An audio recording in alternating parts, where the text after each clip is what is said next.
అదే RTV app వార్తల్ని క్షణాల్లో చదివే అవకాశం ఉంటుంది. ఒక న్యూస్ పేపర్, ఒక టెలివిజన్ ఛానల్ మీ చేతుల్లో ఎప్పుడూ ఉంటాయి.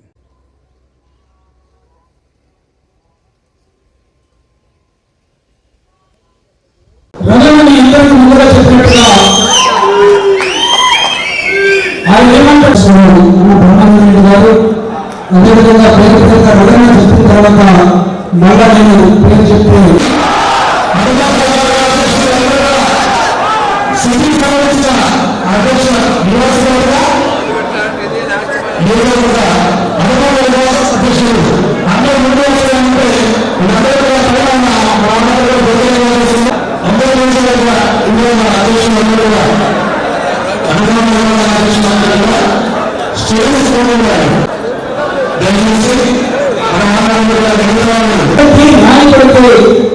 ఆ లైన్ కట్టవుతుంది కోర్టు కట్టుకుంటున్నారు.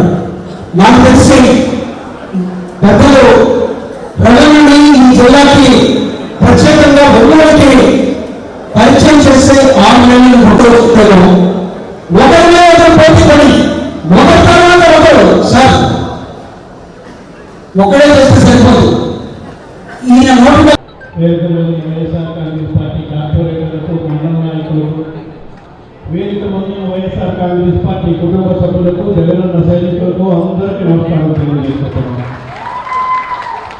ఇప్పటికే దాదాపుగా 2.5 గంటల మీటింగ్ స్టార్ట్ అయ్యి అయినా సరే ఇంకా మీరు ఓపిక పెరుగుతుందేమని, ఎంత లేదైనా ఓపిక తగ్గే పరిస్థితి లేదు. అంటే మీ అందరూ మన నాయకుడు జగన్మోహన్ రెడ్డి గారి పట్ల ఎంత కార్యదీక్షతో ఉన్నారనే దానికి ఇదే నిదర్శనం చెప్తున్నాను. ఎందుకంటే జగన్మోహన్ రెడ్డి గారు 5 సంవత్సరాలు ముఖ్యమంత్రిగా ఉన్నప్పుడు మన పార్టీ అధ్యక్షుడు రాష్ట్రంలో ఎన్నో సంక్షేమ పథకాలు అమలు చేశారు, ఎన్నో అభివృద్ధి కార్యక్రమాలు చేశారు. అయినా సరే మొన్న జరిగిన ఎన్నికల్లో కోర్టు అధికారంలో రావడం కోసం మన ప్రభుత్వంపై, మన నాయకుడు జగన్మోహన్ రెడ్డి గారిపై పచ్చ మీడియా ద్వారా దుష్ప్రచారం ఏ విధంగా చేశారో కూడా మీరు చూశారు. ఈ రాష్ట్రంలో జగన్మోహన్ రెడ్డి గారు ముఖ్యమంత్రి అయ్యాక సంక్షేమ పథకాలు అర్హులైన ప్రతి పేదవాడికి ఇంటికి చేరే విధంగా గౌరవ జగన్మోహన్ రెడ్డి గారు ఆ రోజు 5 సంవత్సరాలు పాలన చేస్తే, ఇప్పుడు ఈ ప్రభుత్వం అధికారంలోకి వచ్చి సంవత్సరమైనా కూడా చెప్పిన హామీ ఒక్కటి కూడా అమలు చేయకుండా ప్రజలను మోసం చేసే కార్యక్రమం చేస్తున్నారు. ఆ రోజుల్లో అప్పుడు పాలు చేస్తున్నారు అని మన ప్రభుత్వాన్ని, మన పార్టీ అధ్యక్షుడు జగన్మోహన్ రెడ్డి గారిని ఎన్నో విధాలుగా నెపాలేశారు. మనం ఆ రోజుల్లో ప్రతి పేదవాడికి సంక్షేమ పథకాలు అందాలి, రాష్ట్రంలో నలుగురులా ఉండే పేదలకందరికీ నాణ్యమైన వైద్య, నాణ్యమైన విద్య అందించాలని రుణాలు చేసే మాట నిజమే. రుణాలు చేసి సుమారుగా 4 లక్షల, సుమారుగా 3,70,000 కోట్ల రూపాయలు రుణం చేస్తే మన 5 సంవత్సరాల్లో సంక్షేమ పథకాలు పేదవాళ్ళకి అందించడం కోసం 2,75,000 కోట్లు ఖర్చు పెట్టడం జరిగింది. అదేవిధంగా అభివృద్ధి కార్యక్రమాలు మన రాష్ట్రం ఏర్పడిన తర్వాత ఏ ముఖ్యమంత్రి కూడా ఆలోచన చేయని విధంగా సుమారుగా 16 కొత్త మెడికల్ కాలేజీలు నిర్మాణం చేయడం జరిగింది. సుమారుగా 4 పోర్టులు నిర్మాణం చేయడం జరిగింది. 9 ఫిషింగ్ హార్బర్ నిర్మాణం చేయడం జరిగింది. ఇన్ని కార్యక్రమాలు చేసి రాష్ట్రం అభివృద్ధి చెందాలి, రాష్ట్రంలో సంపద సృష్టించాలి, రాబోయే తరానికి రాష్ట్రంలో సంపద సృష్టిస్తే వాళ్ళ కాళ్ళ మీద వాళ్ళ ప్రజలందరూ నిలబడాలని ఎంతో దూరదృష్టితో ఆలోచించి అప్పుడు మన పార్టీ అధ్యక్షుడు జగన్మోహన్ రెడ్డి గారు రాష్ట్రంలో పాలన కొనసాగించారు. ఇప్పుడు ఈ కూటమి అధికారంలో వాడడం కోసం పచ్చ మీడియా ద్వారా మన పైన విధ్వంసం చేస్తున్నారని దుష్ప్రచారం చేసే కార్యక్రమం చేశారు. వాళ్ళు అధికారంలో వచ్చిన ఈ సంవత్సరంలో వాళ్ళు చేస్తున్న నిజమైన విధ్వంసం వాళ్ళు చేస్తున్నారు. మన కార్యకర్తలపై, నాయకులపై అందరినీ భయపెట్టి కేసులు బుక్ చేసే కార్యక్రమం చేయడమే కాక మనం సృష్టించిన సంపదని, ఈ పోర్టుల్ని, హాస్పిటల్ని అన్ని కూడా వాళ్ళ కావాల్సినందరికీ పప్పులు, బెల్లాలకి వాళ్ళని పంచిపెట్టే కార్యక్రమం చేస్తున్నారని చెప్పి ఈ సందర్భంగా తెలియజేసుకుంటున్నాం. ఎందుకంటే ఈ సంవత్సరం పాలనలో వాళ్ళు చూపిస్తున్న ఈ దుర్మార్గ పాలనకి ప్రజలందరూ కూడా ఇబ్బందులు పడే పరిస్థితి వచ్చింది. ఇవన్నీ కూడా మనం ప్రజలకు తీసుకెళ్లాల్సిన అవసరం ఉంది. ఎందుకంటే ఈ రాష్ట్రంలో వాళ్ళు ఇంకా ఇప్పటి వరకు చేస్తున్నంత ఎంత దుర్మార్గం చేస్తున్నారు. కేవలం మన కార్యకర్తలు నాయకులు మనపైనే కాదు చేసి పెట్టే కార్యక్రమం చేస్తాం.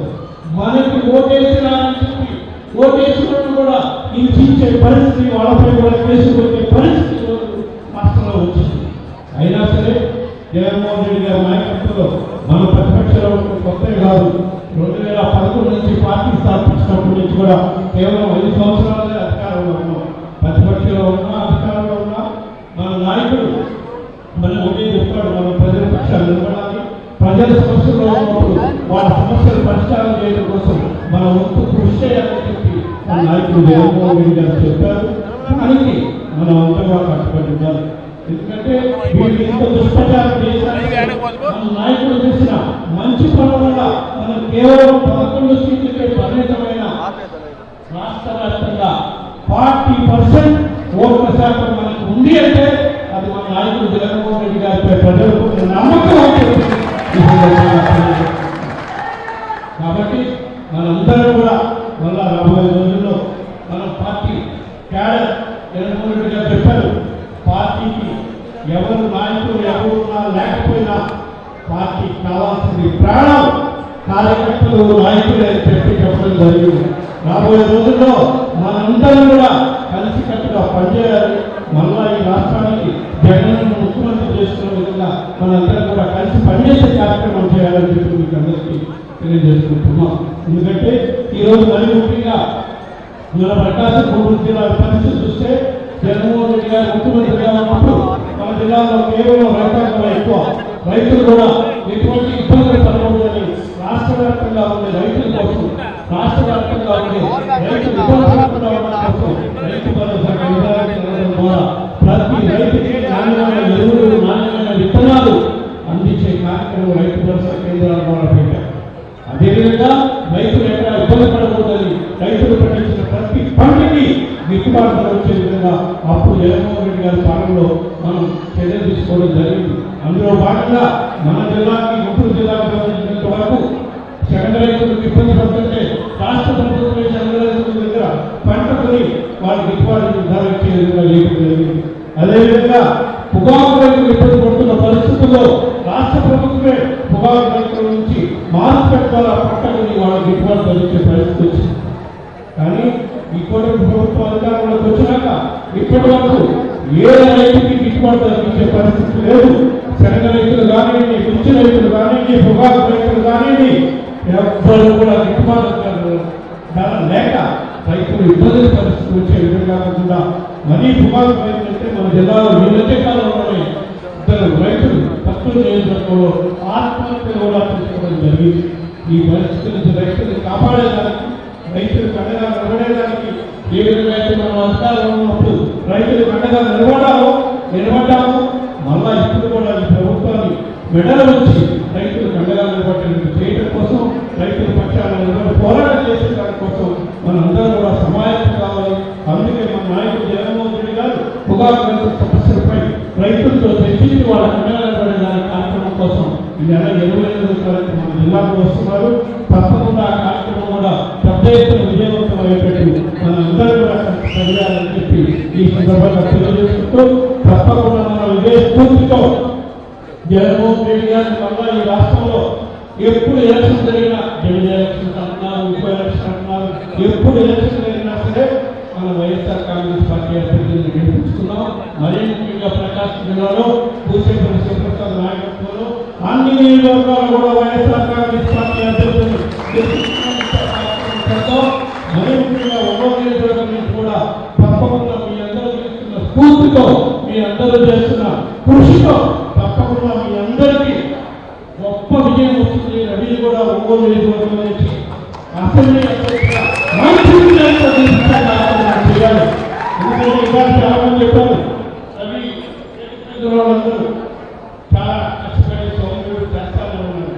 అనేకంగా పెట్టుకోవాల్సింది పార్టీలో చేరినప్పటి నుంచి ఓపికగా ఉన్నాం. ఏ బాధ్యత పెడితే ఆ బాధ్యత చేస్తున్నాం. 2019లో ఒకసారి అడిగాను, అన్నా 200 హెక్టార్ చేస్తున్నారు కదా, కానీ కందుకూరు కానీ అవకాశం ఉంటే జగన్మోహన్ రెడ్డి గారితో మాట్లాడి సీట్ ఇప్పించాను. అవి తొందరపడుతూ రాబోయే రోజుల్లో రిజిస్ట్రేషన్ వస్తుంది, నీకు ఒంగోలులోనే అవకాశం వస్తుందా అని చెప్పి ఆ రోజు గుర్తుకోలేదు. కాబట్టి జగన్మోహన్ రెడ్డి గారు ఆశిస్తుంటే ఎటువంటి కార్యకర్తలన్నా పార్టీ నమ్మకం పనిచేసే ప్రతి నాయకుడు కూడా రాబోయే రోజుల్లో జగన్మోహన్ రెడ్డి గారు న్యాయం చేస్తారు. తప్పకుండా మనందరం జగన్మోహన్ రెడ్డి గారిని రాష్ట్రంలో మళ్ళా ఒకసారి ముఖ్యమంత్రి చేసుకోవడం కోసం కలిసి పనిచేయాలని చెప్పి మీకు అందరికీ ఒకసారి తెలియజేసుకుంటూ సేవ చేసుకుంటున్నాను.